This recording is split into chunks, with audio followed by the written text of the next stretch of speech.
અમદાવાદ શહેરને થયું શું છે એ સમજાતું નથી. એક બાજુ કોમનવેલ્થ માટે આ શહેરની પસંદગી થાય છે, ત્યાં શહેરમાં જ્યાં બીજી બાજુ જુઓ તો જ્યાં ત્યાં ખોદકામ ચાલે છે. ફૂટપાથનું કામ મંથર ગતિએ થાય છે. મેટ્રો સ્ટેશન પર પાર્કિંગની સમસ્યા છે અને દબાણના કારણે રસ્તા સાંકડા બની ગયા છે. આ બાજુ બ્રિજના પણ હાલ આવા જ છે. કોર્પોરેશનની બેદરકારીના કારણે પાડાના વાંકે પખાલીને ડામ મળે છે. કેવી રીતે? જુઓ. ગુજરાતનું સૌથી વ્યસ્ત શહેર અમદાવાદ.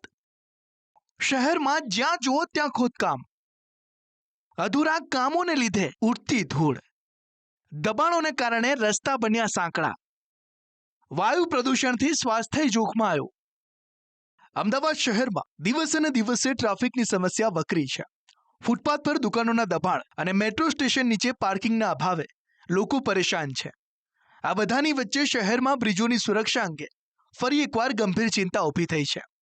પૂર્વ અને પશ્ચિમ વિસ્તારને જોડતા સુભાષ બ્રિજ પર તિરાડ અને સ્પાન બેસી જવાની ઘટનાને હજી 1 મહિનો થયો નથી, ત્યારે વધુ એક બ્રિજનો સ્પાનને જોડતો ભાગ ખુલી ગયો હોવાનું સામે આવ્યું છે. મહાનગરપાલિકાના બ્રિજ પ્રોજેક્ટ વિભાગ જાણે કે બુદ્ધિના દેવાળા ફૂંકી રહ્યું હોય અને ઘોર નિંદ્રામાં હોય તેવી સ્થિતિ સર્જાઈ છે. સુભાષ બ્રિજમાં તિરાડો બાદ હવે ઇન્કમટેક્સ ફ્લાયઓવર બ્રિજમાં ક્ષતિ હોવાનું સામે આવ્યું છે. ઇન્કમટેક્સ ફ્લાયઓવર બ્રિજમાં ફિંગર એક્સપાન્શન જોઈન્ટના બોલ્ટ લૂઝ થઈ ગયા, જેના કારણે 2 સ્પાન વચ્ચે અંતર આવી ગયું છે. તંત્રને આ બાબતની જાણ જ નહોતી, પરંતુ મીડિયામાં અહેવાલ આવ્યા બાદ તંત્ર દોડતું થયું અને રિપેરિંગ કામગીરી શરૂ કરવામાં આવી છે.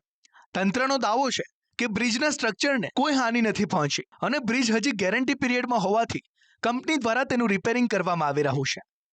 અમદાવાદ મહાનગરપાલિકામાં એક સાંધે ને તેર તૂટે તેવો ઘાટ જે છે તે સર્જાયો છે. સુભાષ બ્રિજમાં મોટી તિરાડો દેખાઈ હતી અને તેને રિપેરિંગ માટે થઈ અને હવે 9 મહિના માટે થઈને બંધ રાખવાની ફરજ પડી છે. ત્યારે વધુ એક બ્રિજ એવો છે કે જેના સ્પાન જે છે તે ખુલી ગયા હોવાનું સામે આવી રહ્યું છે. ઇન્કમટેક્સ ફ્લાયઓવર બ્રિજ છે ને તેમાં જે આ સ્પાન જોઈન્ટ છે ને તેમાં આ જોઈન્ટ જે છે તે ખુલી ગયા હોવાનું સામે આવ્યું છે ને તેના કારણે જે જોઈન્ટ માટે મટીરિયલ ઉપયોગ કરવામાં આવ્યું છે ને તે ખુલ્લું છે ને જો વાહન અહીંથી પસાર થાય તો તેના ટાયર જે છે તે અહીં અથડાઈ રહ્યા છે ને ટાયર ફાટવા સહિતની ડર જે છે તે રહેલો છે. ગંભીર બેદરકારી મહાનગરપાલિકાની કહી શકાય. આ જે જોઈન્ટ માટેના જે અહીં સ્ક્રૂ લગાડવામાં આવ્યા છે ને તે પણ આ પ્રકારે ખુલી ગયા હોય તે પ્રકારની સ્થિતિ જે છે તે જોવા મળી રહી છે. ઇન્સ્પેક્શનની વાતો જોરશોરથી કરવામાં આવી રહી છે, પરંતુ ઇન્સ્પેક્શનના નામે માત્ર દેખાડો જે છે તે કરવામાં આવ્યો હોવાનું સામે આવી રહ્યું છે. કારણ કે ગત જુલાઈ માસમાં પણ આ બ્રિજનું ઇન્સ્પેક્શન જે છે તે કરવામાં આવ્યું હતું ને તેમાં રિપોર્ટમાં કહેવામાં આવ્યું છે કે બ્રિજ જે છે તે ઓવરઓલ ગુડ કન્ડિશનમાં છે અને અહીં કોર્પોરેશન જે છે તે બેદરકાર હોવાનું સામે આવી રહ્યું છે. શહેરના ઇન્કમટેક્સ ઓવરબ્રિજ પર 2 સ્પાનને જોડવા માટે જોઈન્ટ એક્સપાન્શન કરવામાં આવે છે, જે સ્પાન એક્સપાન્શન મજબૂત હોય છે.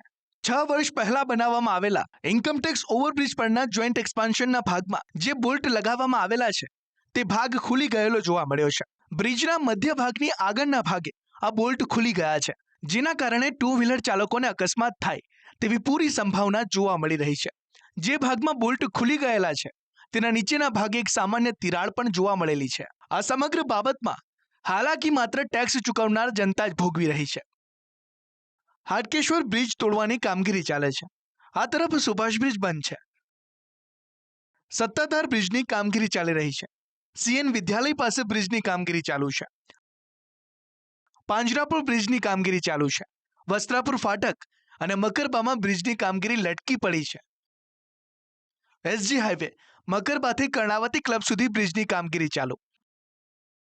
નરોડા પાટિયા પાસે બ્રિજની કામગીરી ચાલુ છે. આ તમામ કામગીરી કરવામાં તો આવી રહી છે, પરંતુ સેફટીનું કોઈ ધ્યાન આપવામાં નથી આવી રહ્યું. લોકો જીવના જોખમે વાહનો ચલાવવા મજબૂર બન્યા છે. આ તો વાત થઈ મોટી કામગીરી જે ચાલી રહી છે, પરંતુ આ સિવાય પણ જ્યાં જુઓ ત્યાં ખાડા જ ખાડા નજરે પડી રહ્યા છે.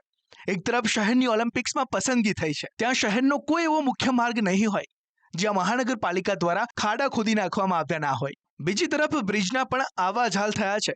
સાથે શહેરમાં રસ્તા પર સતત ચાલતા ખોદકામ અને અધૂરા કામોને લીધે ઉડતી ધૂળની ડમરીઓની સાથે વાયુ પ્રદૂષણથી સ્થાનિકોનું સ્વાસ્થ્ય જોખમાયું છે.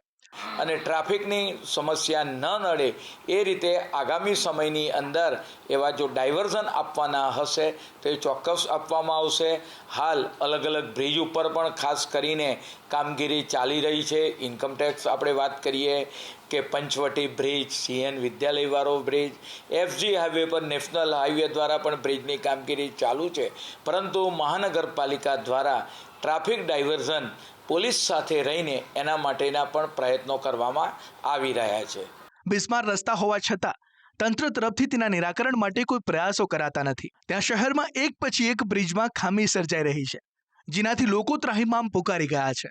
થાય તો પ્રોપર કામ થાય, જેથી કરીને નજીકના ગાળામાં કંઈ નુકસાન ના થાય અને પબ્લિક હેરાન ના થાય. બસ હું રોજે આ રોડ પરથી મારા સનને સ્કૂલે લેવા મૂકવા જાઉં છું, તો મારું ઓબ્ઝર્વેશન થયું કે હજી તો આ પુલ બને છે, પણ ઉપર એક જગ્યાએ ખાસો આટલો એવો ભાગ તૂટી ગયેલો છે. હવે એ ત્યાં કંઈ વસ્તુ કરવાની બાકી રહી છે એટલા માટે તૂટેલો છે કે બનતા વેળ તૂટી ગયો? આ એક નહીં, પરંતુ આ અગાઉ સુભાષ બ્રિજનું નિરીક્ષણ કરવામાં આવ્યું હતું, જેમાં પણ સબ સલામતના દાવા કરાયા હતા, પરંતુ એ બ્રિજને 9 માસ સુધી બંધ કરવાની ફરજ પડી છે. તો એક રીતે કોર્પોરેશનની આબરૂ લેનાર અને ભ્રષ્ટાચાર મામલે બોલતા પુરાવા સમાન હાટકેશ્વર બ્રિજને પણ તોડી પાડવામાં આવ્યો છે. વિપક્ષ દ્વારા આ મામલે અનેક સવાલ મહાનગરપાલિકાની કામગીરી પર ઉઠાવવામાં આવ્યા છે. તેમણે શહેરના તમામ બ્રિજનું નિરીક્ષણ બીજી વખત કરાવવામાં આવે તેવી માંગ કરી છે. और सबसे बड़ी बात तो ये है कि जब इंस्पेक्शन किया जाता है तब उसी ब्रिज को ओवरऑल इन गुड कंडीशन बताया जाता है और उसी के बाद उसके एक्सपांसन जॉइंट निकल जाते हो, तो सबसे बड़ी बात तो यहाँ ये उठती है कि ब्रिज प्रोजेक्ट द्वारा जितने भी ब्रिज के इंस्पेक्शन किए गए हैं उसकी कांग्रेस पार्टी ने सुभाष ब्रिज के समय भी मांग की गई थी और अभी भी मांग करती है कि फिर से सभी ब्रिज का इंस्पेक्शन किया जाए. હાલ શહેરમાં એવી સ્થિતિ થઈ છે કે લોકો ત્રસ્ત અને તંત્ર મસ્ત. જી હા, લોકોને પારાવાર મુશ્કેલીનો સામનો કરવો પડી રહ્યો છે. કોઈ આયોજન નહીં, મન ફાવે તેમ એક સાથે કામગીરી કરવામાં આવી રહી છે. બીજી તરફ ગમે ત્યારે બ્રિજ બંધ કરી દેવામાં આવે છે, જેથી લોકોને પરેશાનીનો સામનો કરવો પડી રહ્યો છે. આમ અમદાવાદ શહેરમાં પાડાના વાંકે પખાલીને ડામ જેવો ઘાટ સર્જાયો છે. બ્યુરો રિપોર્ટ, સંદેશ ન્યૂઝ.